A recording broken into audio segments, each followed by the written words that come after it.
Hi, I'm Dr. Ketan Mody. I'm a sports medicine specialist with an office in Westmont and Orland Park. I'm on staff at Advocate Good Samaritan Hospital, and today we're going to talk about concussions. I've been treating, diagnosing, and studying concussions for the last 10 to 11 years. I'm constantly looking up research to make sure that I am on top of all the latest research so that we can properly diagnose and treat our concussions. Concussions are actually called mild traumatic brain injury, and that wording is very important. Mild traumatic brain injury. It's not a serious brain injury. However, the fact that you injure your brain means that there are long-term consequences that could occur from concussions.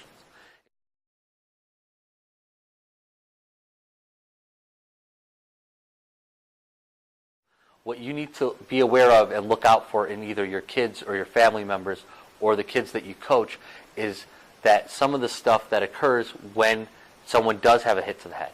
So if someone either hits their head on the ground or two helmets hit, and one of the kids is what we call woozy, they have trouble getting up, they're stumbling as they get up from the ground, they may complain of a headache, they may complain of dizziness, they may say they got their bell rung. So now we want to know, what do we do once a concussion happens on the field of play or on a court? One of the things that needs to be done is immediately the athlete needs to be taken out of the sport and put on the sidelines. They need to be watched very closely by a medical personnel, a coach, or a parent. We want to look for signs that could indicate a brain bleed, which is very rare with concussions, but can occur. Those symptoms are stroke-like symptoms, a pupil being bigger than the other pupil, slurred speech, constant dizziness where the patient or the athlete cannot stand up. Those would indicate an immediate transfer to an ER so that we can get a CT or an MRI to look for a brain bleed.